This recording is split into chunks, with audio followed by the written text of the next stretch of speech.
Sejak bulan Juli 2020, Rumah Autis Tangerang kembali dibuka dengan menerapkan protokol kesehatan yang ketat.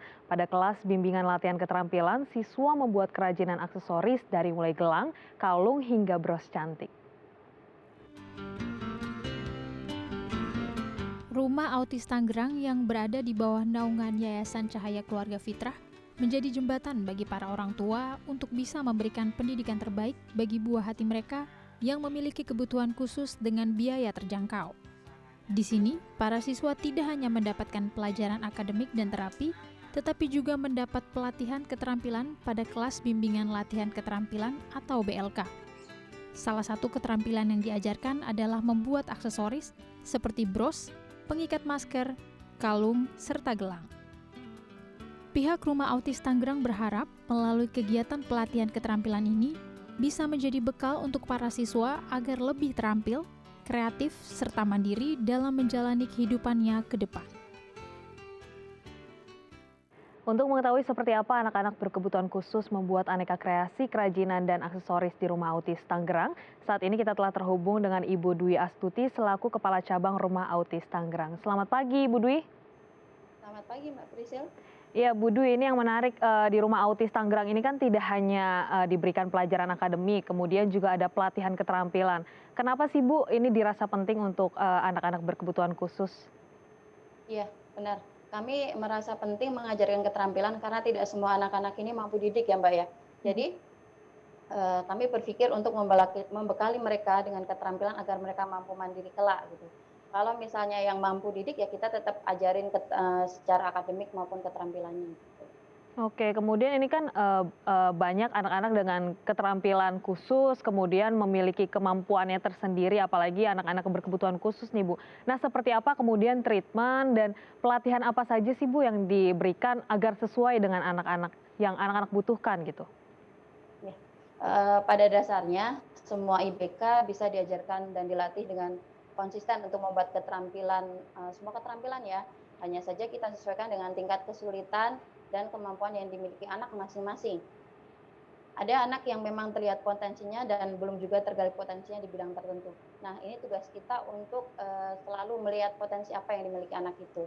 Nah, untuk kategori maka kita ajarkan keterampilan yang sederhana dan tidak rumit, seperti membuat keset karena itu cukup simpel ya. Nah, untuk kategori anak yang ringan dan atensinya sudah bagus, kita bisa ajarkan keterampilan menjahit dengan menggunakan mesin jahit.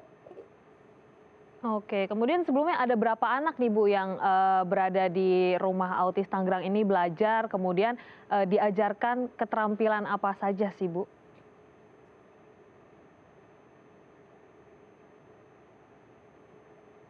Bu Dwi, bisa dengar suara kami dari studio? Maaf, sinyalnya kurang bagus tadi. Bisa. Iya, Iya, halo. kemudian boleh diceritakan Bu Oke, ada sekarang berapa jelas. anak Tadi hingga saat ini yang belajar? sekarang saat ini ada 32 anak. Tapi untuk yang keterampilan, yang belajar khusus keterampilan, baru ada 5 anak. Oke. Apakah memang ini harus dicari beberapa anak khusus saja yang kemudian diberikan pelatihan lagi selain juga tadi ya Bu diberikan pembelajaran akademik, apa memang ini sesuai kemampuan saja atau sesuai keinginan maksud kami, ataukah memang telah ada tebang pilihnya tersendiri Bu? Oh, kalau itu kita nanti lihat sesuai usianya. Jika usianya sudah di 15 tahun ke atas dan akademiknya sudah mencapai titik maksimal ya, maksudnya ya ketika kita ajarkan lagi itu kurang fungsional buat anak-anak ini, maka kita akan lebih ajarkan untuk keterampilan, seperti itu, Mbak.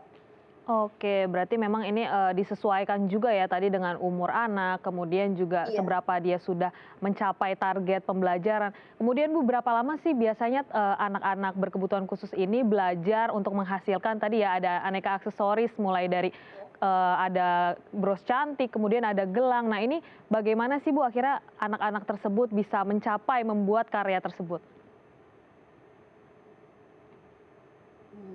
Iya, kita biasa di kisaran 3 sampai 6 bulan atau kurang lebih 1 semester.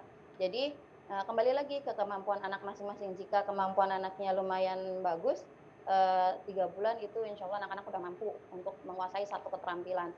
Tapi jika memang kemampuan anaknya yang memang dalam kategori berat, kita biasanya kisaran 6 bulan itu pun dengan pembelajaran yang intensif gitu.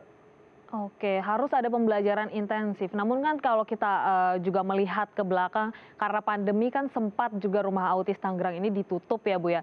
Kemudian seperti apa sih tantangannya ketika Iya benar. anak-anak kembali masuk, mendapatkan pembelajaran, mendapatkan pelatihan keterampilan, dan akhirnya mereka juga harus kembali lagi membuat karya tersebut. Apakah malah lebih sulit atau seperti apa nih Bu Dwi?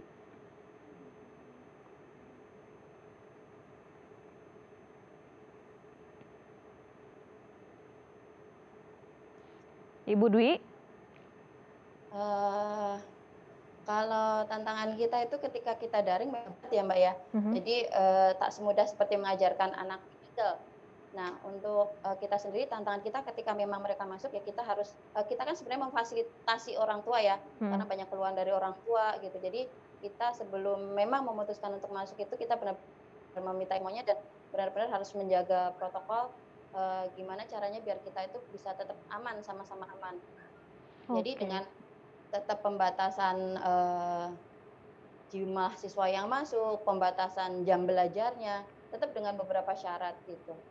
Oke, kemudian ini sempat tutup berapa lama Bu Dwi? Kemudian Rumah Autis Tangerang ini, dan ketika dibuka bagaimana sih antusiasme anak-anak ataupun orang tua dengan anak berkebutuhan khusus?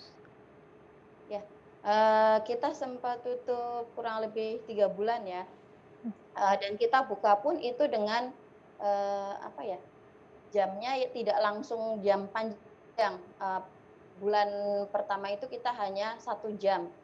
1 anak itu hanya dapat 1 jam, 1 jam pembelajaran dan itu bergilir satu gitu sehingga tidak ada penumpukan dan memang benar-benar, kita jaga jarak dan satu ruangan itu maksimal 4 anak itu udah maksimal, itu pun dengan kategori anak yang sudah tenang. Namun jika kondisi anak yang belum tenang, satu ruangan itu pun kita hanya 1 anak dan 1 guru gitu. Oke, memang ada adaptasi kemudian kenormalan baru lagi Iya. juga yang diterapkan ya Bu ya di Rumah Autis Tangerang. Nah kemudian ini dalam proses memberikan pelatihan, boleh diceritakan nggak sih Bu seperti apa tantangannya, kemudian bagaimana anak-anak ini bisa akhirnya membuat produk-produk yang juga akhirnya kan dipasarkan juga, dan seperti apa sih memotivasi anak dengan berkebutuhan khusus ini supaya mereka juga tetap bisa produktif? Oke, tantangan terbesar kami yaitu, ketika memang proses mengajarkan pada anak-anak ABK ini tidak seperti kayak ngajarin anak tipikal ya, jadi sekali kita ngajari langsung jadi, tidak. Jadi memang kadang banyak, bahan-bahan yang terbuang atau misalnya kayak senar dan yang lainnya kan ketika anak belajar menggunting dan yang lain sebagainya, ukuran pun tidak, kadang ukurannya itu tidak sesuai, jadi mau nggak mau pasti kebuang gitu. Banyak Mbak tantangannya, yang jelas kita harus sabar dan konsisten ngajarin mereka, jika kita tidak sabar, eee kemampuan mereka pun tidak akan berkembang dengan pesat gitu.